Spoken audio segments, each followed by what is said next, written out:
ইরাকের সাবেক প্রেসিডেন্ট সাদ্দাম হোসেনকে ফাঁসি দেওয়ার পর যখন তার মরদেহ বাহিরে রাখা হলো, তখন একদল মানুষ সেখানে এসে এই মৃতদেহের ওপর থুতু ছিটিয়েছিল।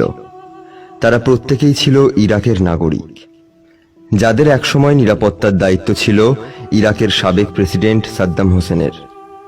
অথচ তারাই বিপদে সাদ্দাম হোসেনের পাশে ছিল না, বরং মৃত্যুকালে ধিক্কার দিয়েছিল। পক্ষান্তরে তার নিরাপত্তায় নিয়োজিত 12 জন আমেরিকান সেনা সদস্য ছিল।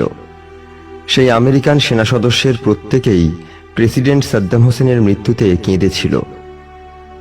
ইন্দিরা গান্ধীর পরিণতি হয়েছিল আরও করুণ। শত্রুর গুলিতে না, বরং তার মৃত্যু হয়েছিল নিজেরই দেহরক্ষীর গুলিতে। যাদেরকে তার নিজের নিরাপত্তার জন্য রেখেছিল, তারাই তার প্রাণ নিতে দিনের পর দিন গুনছিল।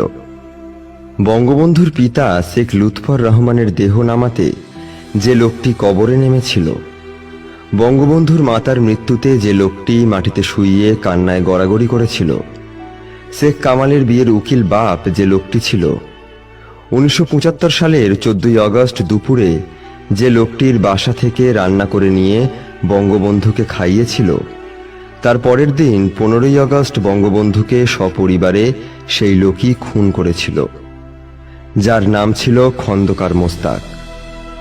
এ যেন ইতিহাসের দ্বিতীয় মীর জাফর।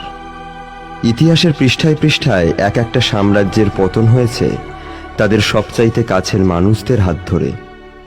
সৌদি আরবের বাদশাহ ফয়সাল যখন তার ভাইপোকে আলিঙ্গন করার উদ্দেশ্যে 2 হাত বাড়িয়ে দিলেন, প্রত্যুত্তরে হঠাৎই পকেট থেকে পিস্তল বের করে পরপর 3টে গুলি করে বসলেন।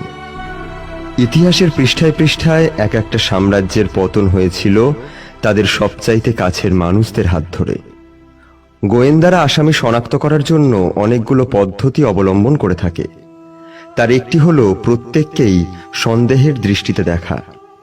সবচাইতে বেশি সন্দেহ তাকে করা হয় যাকে মনে হবে কম সন্দেহজনক।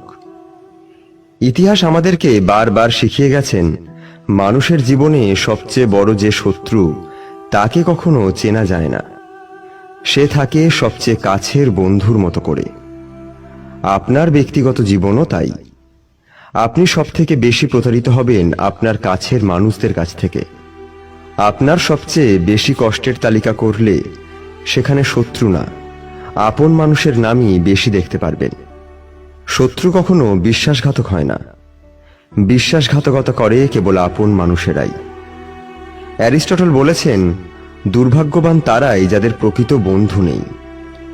অপরদিকে সেই প্রকৃত বন্ধুই যখন শত্রু হয়ে ওঠে, তখন সেই জীবন নিয়ে বেঁচে থাকা কষ্টকর, যন্ত্রণাদায়ক ও পীড়াদায়ক, এমনকি কোনো কোনো ক্ষেত্রে মৃত্যুরও কারণ হয়ে দাঁড়ায়।